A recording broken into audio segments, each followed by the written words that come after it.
This podcast brought to you I haven't seen you in a month and a half. That's when I was up in Colorado. Sure. What is new in your life? I worked out in my garage gym today, and that was very exciting for me. Is that the first time in a month and a half No, it's since I was there? approximately. Well, it's probably the third or fourth time this summer, but like we're up in the 20s now. Okay, 20 workouts in the last not even a year, like 9 months. So 20 times in 9 months. Better than none at all, I that's will true. say. That's better than Uh, not having a home gym because then you would have but gotten zero workouts in. no, dude, it's pretty fun. I like when it's hot out, the sun kind of beams in the garage and can get after a little bit. Yeah, Um, dude, my and I dad's always building cooled a it out there. gazebo gym. Gazebo gym. That'll Yeah, work in Phoenix, huh? yeah, it's kind of cool. It's got a shade and everything. He's got like sunshades all the way around except for one side. He's gonna get a rack in there. Right now, he's just got some maces, kettlebells, Is he gonna do some like dumbbells. rubber flooring or like Yeah, oh yeah, he's got turf stall or what? mats on. Is he getting Um, turf? Does he have turf? he has grass right now, but they're gonna rip up like 3/4 of that grass just because it's unnecessary to have grass in Arizona. You're just wasting water. So Yeah. just throwing the turf down instead, and then just keeping only grass around. They have some fruit trees, but he'll probably Interesting. have about 15 yards of turf once Are he's you ever done. gonna do a home gym? I think so. Um, You have to have a home first, though, huh? yeah, we're looking to buy in like March ish, but I don't know if that's something I want to spend a whole bunch of space on. One of my things I've always wanted is have like a dedicated like theater room. Like that's like a thing of mine that I've wanted since I was a kid. Okay. All Um, right. so if I'm thinking like rooms that take precedent, I think I would invest some money into that over a home gym when I have a gym at work. Theater room. I mean, I like that for you, but I couldn't get behind it. I don't know. It's No, just most people can't. But it was just something like I went over to a couple buddies' houses growing up and they had like a theater room and I always thought it was a really cool concept because I love movies and I also like for film study or like if I play video games or anything like that, like I like the idea of having a designated spot that I can go to and not just like laying on a couch because like I in my ideal setting would have like my living room isn't just like we just watch TV there. I'd like a separate thing just so like when I want to go veg, I can go veg, and then like the yeah. sitting room or the living room, like people talk and shit like that, like have a I could coffee see how table. the way that I think that could be cool would be like a home theater. If it's like if you like genuinely use it, like all right, we're gonna watch a movie. Right. Leave Yeah. your phone outside, right? Like it'd be Well, cool. that's I have one of my patients. He has a it's a dude that I treat and train at his house. He's got a theater room. He's got like a fucking bar in the back and a popcorn maker. Like he's got this thing decked and it's Yeah, sick. that's But cool, man. that's the dream. That's your number one priority once you buy your first house. You're gonna make a theater room. A theater Okay. room or a man cave. But a home gym would be cool, but I don't think I'd ever like my dad wants to invest into that he wants that to be his thing. And I just Right. I just don't want it to be my thing. Well, I mean, I can use my garage gym as a man cave though, which is kind of cool. It's true. I mean, yeah, I've got some art in there. Got a mural by my cousin Tom. He does great artwork. Thumb. Ink? No, it's not Inkberger. I forget what it is. He started a mural project with one of his buddies, and it's called "Bad Boys Good Paintings," which is kind of funny. But no, they came over and drew a mural, and it's kind of like a Viking with a skull helmet riding down a mountain with some wolves. It's pretty Fuck cool. yeah. So that inspires me when I work out. Yeah. Just staring at it. Thinking about how cool Just you are. getting very introspective. Is that me? Is that not me? Could it be me? One day will it be me? You should be Oh focusing on man. lifting the weight, Alex. That's the easy part, man. Been doing that for years. Oh man, lifting weights is so easy though. It's it is repetitive. Yes, I've been really working hard to spice it up as of late, and not in What a have you been sense of doing? like doing crazy CrossFit shit, but like finding different supersets, compound sets, or like movements that are challenging me and challenging to my clients or my athletes because like again, man, this like 4x6 on the trap bar gets old. This like dumbbell bench press gets old. and I understand the specificity needed to adapt and get better at a certain exercise. Like all that's nice and fancy and shit, but it's like, how can we challenge you outside the realm of just put more weight on, right? What's your coordination level? What's our power stability aspect into this lift? Do you truly know what a hinge is if I give you three different variations of hinge, or did you just memorize it for the one kettlebell deadlift we do? You know, Yeah. right? So like stuff like that. And I think, I don't know, I've been busting outside of the box in my programming, you know, pretty much for no other reason than like boredom, right? Like when it's time to get down to business, if we're to have a training goal and a set date and everything, we're going to get on a periodized plan that is reliable. But out of camp, like let's have some fun. Let's venture into the Yeah. weeds a little bit with new or innovative training modalities.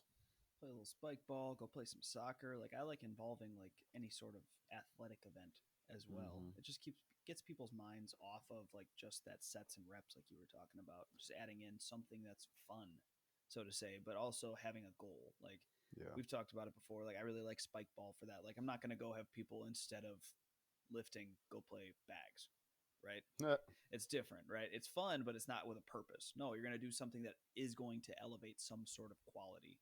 Like you can go play catch or ultimate frisbee or handball, which is a really good warm up, or something like that that's going to bring in a different element, but an element that you want to train.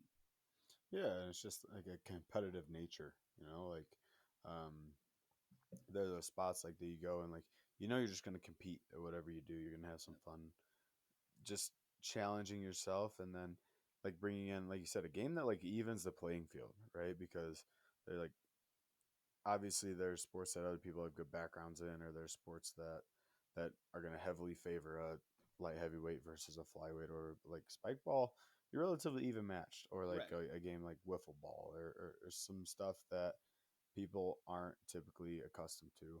Um, My can favorite was really always the wrestlers going have to fun. play basketball because you can Yeah. tell like there's like one or two people that have played basketball ever in their life, and everybody else is like dribbling like it's their first day ever.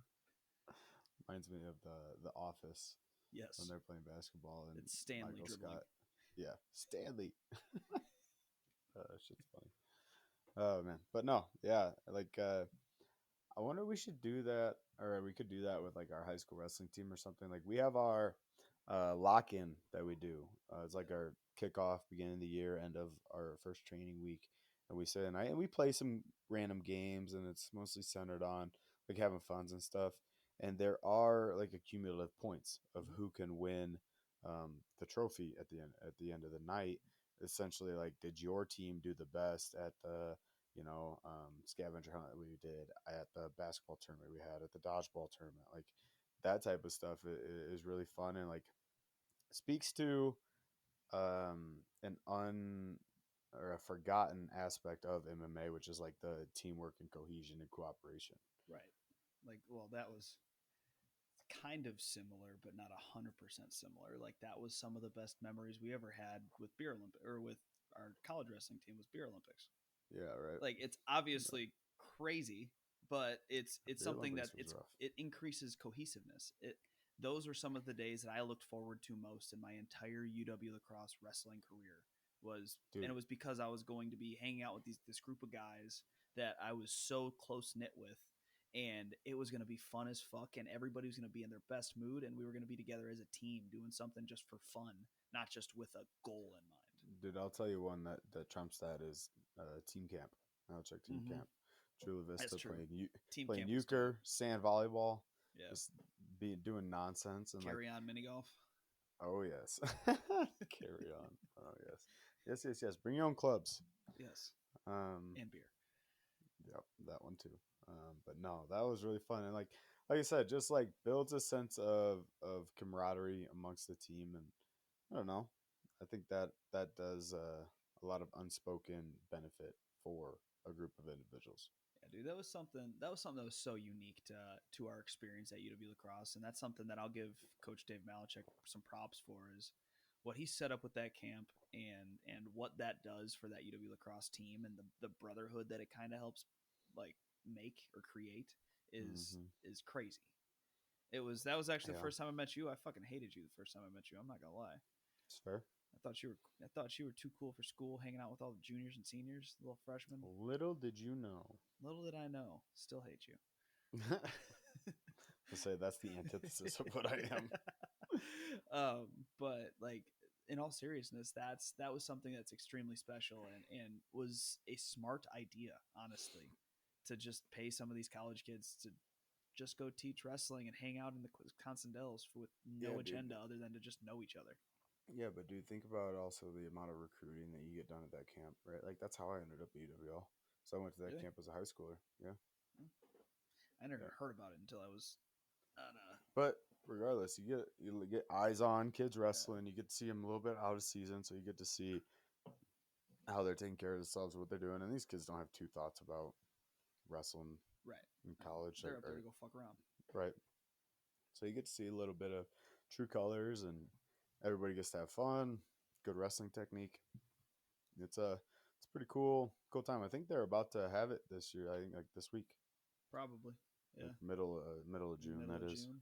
Um, yeah, man. So that was good. But I don't know. How do you think you can facilitate that? I mean, I think you do that really well at your facility with Warrior Sports Wellness. Like you facilitate some of that camaraderie, like of guys that are like in the same arena of combat sports, Yeah. but really wouldn't fuck with each other otherwise. You know? Well, it's something that's cool. Actually, I was thinking about this as a future podcast topic, but we can just talk about it now. Was the importance of different sports training together at the same time. Okay. I think that's a unique, I guess, situation that happens at the clinic I'm at because we have different people that specialize in different things.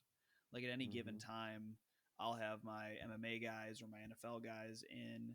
Our ATC will have in some of his NFL guys or a baseball guy or some other fighters that he works with. And then we have specialized MLB trainers that work with a good amount of the people that train down in Arizona in the off season, and having them all in at the same time, the culture and those guys fucking around, because it's cool to see the respect that each athlete has for each other. Right. Like one of the coolest things was I work with two Chinese fighters, and they were in, and baseball is relatively big over in Asia right now. And we had one of the Yankees outfielders in taking batting practice and working with one of our hitting coaches, and he was just fucking around. And then my athletes, he literally invited my athletes into the cage. This dude's a starting outfielder for the fucking Yankees, and Mhm. he just invites in my two fighters that have know nothing, don't even speak the same fucking language, Mhm. and they just go in there and start hitting fucking dingers off of Yeah. the batting practice. What the fuck is The that thing? pitch machine. Yeah, the pitch machine. And I walked over there. I didn't even see all this happen. I just saw the Mhm. aftermath. They didn't tell me they were there, so I was walking over, and I just see AQ in the fucking batting cage. I'm like, Mhm. what the fuck? Bro, you're But supposed to be on Farmer Cage right now. What ex- the hell? well, they were just getting there. It was before their time, but it was cool to see because they were so. It was such a cool moment that both parties obviously respected each other, because I saw it. The guy that the outfielder out there, he was talking to the hitting coach about like, damn, that's such a cool sport, like watching them shadow box and stuff like that. He Yeah. was trying to watch them just like they were watching him go hit the ball. So Yeah. it's a cool cross pollination, and that cross pollination breeds this culture where everybody's having more fun because everybody wants to be around each other and want to be there at the same time. It's just one big party in a training environment where good work gets done. Well, and I see that with two dynamics, and that happens at Landau Performance a lot with our high level football guys crossing over some of our MMA guys, with some baseball guys here and there.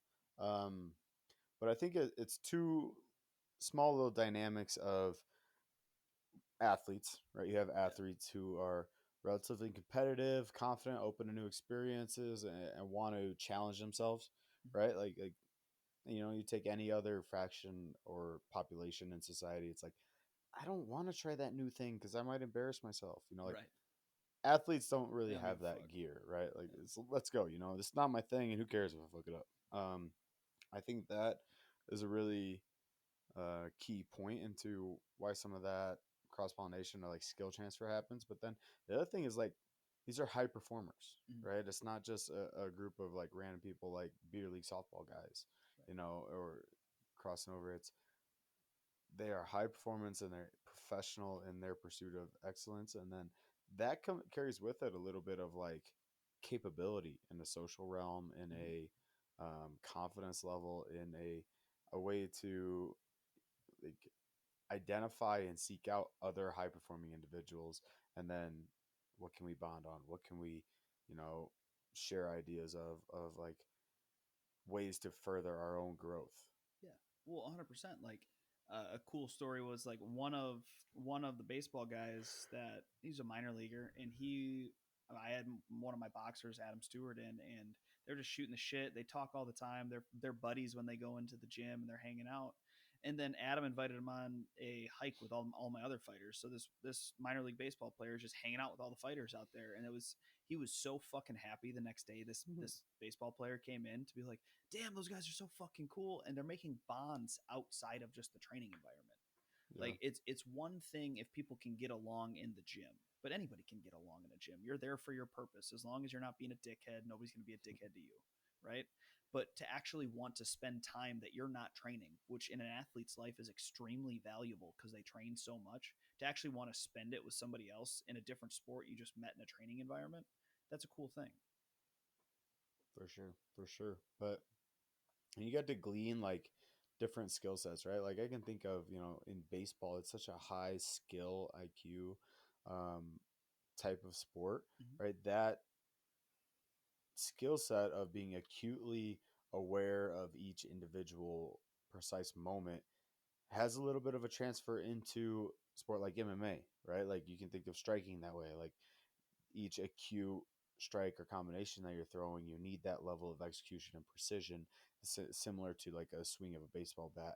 But then also there's a skill set in MMA, like of the cardio, of the grind, of the grappling, that's not necessarily as present in baseball. Mm-hmm. So it's like you can compare notes and look at different training methodologies that way, right? Like I recently had a football player, and he's doing a lot of movement stuff. I think he's rehabilitating a knee injury, um, but he's professional level. And then I had some of my jujitsu athletes in the same time, and I had them doing like a lactic circuit, and they were grinding and getting after a little bit.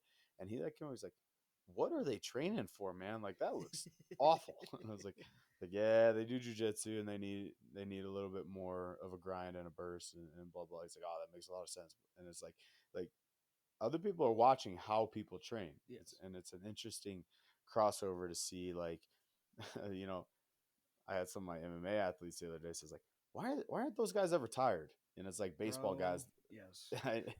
Yep. They're like guys, they're baseball guys, they're doing strength and power, they need rest, blah blah blah. Right. But my athletes come up to me and they go, how come we're the only ones in here that ever look tired? Yeah. Dude, I had some of my fighters say the same shit. They saw some of the baseball guys going, and they're doing what they're supposed to be doing. That's just training for Right. their sport. Yeah. And I had, I think it was Corrales, and he's like, "Why the fuck do they never look tired? Like, why can't I have one workout that I don't look tired?" I'm like, "Hey, brother, you just picked the wrong fucking sport. I don't You know what to picked tell the you." most blue collar sport that there is, Yeah, dog. I'm like, sucks to suck. Should have been good at hitting the ball. Oh man, that's so funny. Looking from the outside, looking in, looking on like how you select your sport that you want to specialize or be good in, Bro, I think right? the sport selects you. If you get to the professional Really, level, the sport selected you. I suppose if you think about it that way, there are exceptions to the rule, of course, right? People that could do Like a Bo either and Jackson, anything, yeah, or like right? like Kyler down here. Yeah, But right. They like, could do either. Like, there's a couple guys that like, what's his name? Played tight end for Notre Dame, but got drafted by the Cubs. What's that guy? He's a pitcher. oh, All right. Smarja, Jeff Smarja. Yes, exactly. Yeah, Yeah, you looked at me like I was crazy, and then you thought of it right away. Shut up. it's true. But yeah, like there are super high level athletes, but yeah, how does that happen when you like select a sport to specialize in? Because like me, like you know, if I had decided, and I was on paper better at wrestling than football, Yeah. but you know, if I decided to, I could have played Division 3 football at the same Mhm. level and had relatively same success I did as Division 3 wrestling. Right. And no, I think about that too. Like, I don't even know any other sport that I could have done though. I'm gonna be real honest. Like, Oh, I was so you're a unathletic. special case. Yeah, I Yeah, was you're so a special unathletic. case. I was just The really good at only sport scrambling. you could have gone is wrestling. Like I No, try you to were good at cross country, dude. That's true. I was real, yeah, but I fucking hated it. Yeah, well, there you go. That's why I didn't do running. I hate running. I'm just good at it. Yeah, But yeah, I don't know. It's that's something I've thought about too. Is like as sports specialization starts to become more and more, I guess, advanced or I guess more common, is how do you know you pick the right sport? And yeah, then like the thought I have is think that you I don't think you can pick the wrong sport because you're gonna phase out if you did. You wouldn't be an yeah. athlete anymore. Like if you pick Well, the and right then sport, typically yeah, you're gonna do it for longer. yeah, and I mean, there's that what if game though, right? There's always Yeah. the what if, right? Like, let's say some kid is 12 years old and baseball is life, Hmm. right? And they decide that they want to be on the baseball route. I'm going to be a professional MLB player and blah blah blah. And then this kid grows to be like 6'8" Yeah. and quit playing basketball when they were 12 because they decided baseball was the thing. But like, what if basketball, right? Like, it's an interesting like paradigm, but I don't know, man. It's a weird social influence. Yeah. How do you think we how do you think you stop early specialization? That's something I've Hmm. talked about with people a while, and I want to see your thoughts on that. How do I stop it as far as like a Like, how do you general like? Because that trend is a of big thing, right? society? You have an athlete that might you have a kid who's 10 Yeah. and he's shorter for his age. So he's being told, he's like, no, you're not going to play basketball. You're not going to play basketball. And then he has a fucking growth spurt, even though his parents are only like 6 foot. Turns out to be Yeah. 6'4", and that's just 5 years that could have been wasted if you just let the kid play Dude, whatever sport they quite wanted to play. honestly, like when you get to thinking that level of it, like from my opinion, and again, granted, I don't have a kid that's going doing this or middle schooler yet, but like you're getting too far in the weeds on it, Yeah, quite honestly, right? Like your kid, way even I would say like maybe if you have exceptional talent, maybe sophomore, junior year in high school, you think about specializing something. Anytime before that, do every sport and anything that you want to do. Do something that's going to keep you interested in training. Because I mean, I think that the burnout is so ripe, and the pressure on kids by some parents and some coaches is ungodly, man. Like, so for me, if I get anybody younger than like 12 or younger than 13 or 14 that hasn't hit puberty or isn't super advanced in their sport, it's like we're training general athleticism, right. period. Yeah, You know, just make a move. yeah, it's like I'm and I'm also making the training session enjoyable to them. Like I have a youth athlete right now. He's I think going on 13, going to be in 8th grade. And he's a pretty high level goalkeeper in soccer. And I don't know. I mean, who knows where he'll go, but he's at a pretty top level division for 13-year-olds and blah blah blah. What are we doing? We lift a lot because he wants to lift a lot. Yeah. It's like, yeah, You're I making him an understand. athlete. There's right. I understand power development and lateral movement and quickness and agility, and that all can go better into goalkeeping or whatever. It's like, no, all this kid ever talks to me about is how many times he can bench press 55 pounds, which is like 27 the last time we Yeah, checked. yeah. So I was like, all right, we can end every session with bench press. I don't care. Right? It's like It's not gonna hurt him. if you're falling in love with training in the process, that's not going to hurt you, right? Like there's going to be a time and place where you have to get the work done and like I need you to perform well at this and pay attention to this. But if you love that thing and this is helping you enjoy the training process, I'm here for it, Yeah. especially with youth athletes. Yeah, And even sometime with professional athletes, man, like that gets so lost in the weeds, the love for sport and training, and yeah. you can go off the I'd deep end. I'd argue with you on that one because once you get to Sure, the professional standpoint, it's yes, you want them to have fun, you want them to love what they're doing, but it's a job at the end of the day. A job sure, is a job is a job, and just because they punch people or throw a ball doesn't mean it's not a job. You want them to fucking love it, but some days I don't like my job. Some days you don't like your yeah. job.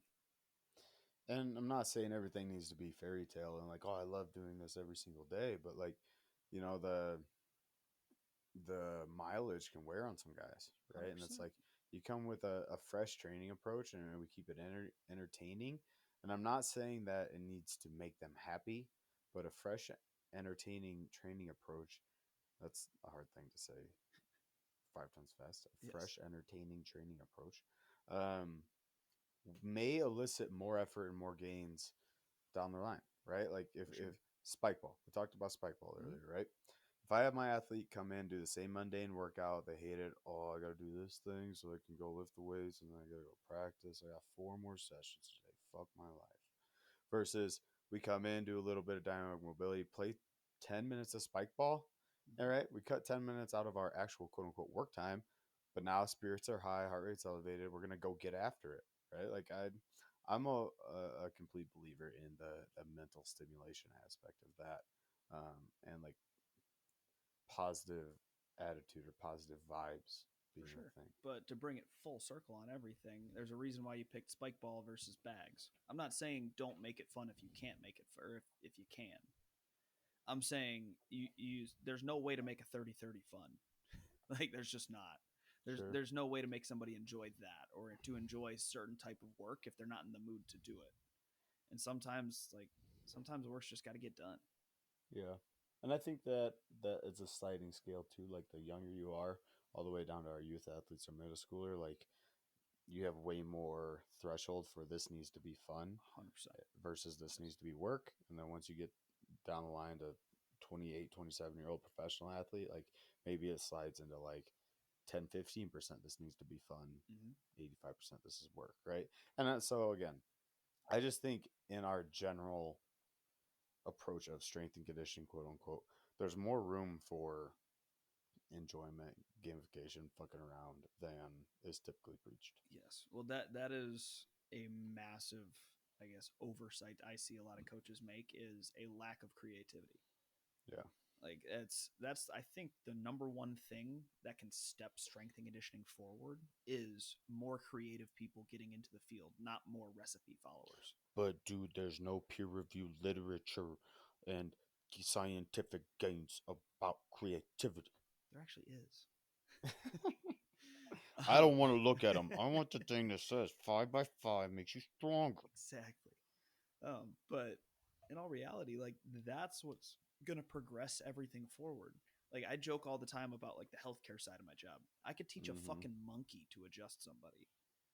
It's really hard to teach a monkey when to adjust somebody. Yeah. Anybody can teach somebody to do a 5 by 5 squat. That's I not don't. fucking hard. Let's backpedal, but you definitely could not teach a monkey anything. Probably could. I'm a pretty good educator. I'm sure you are. Yeah. Yeah, I agree.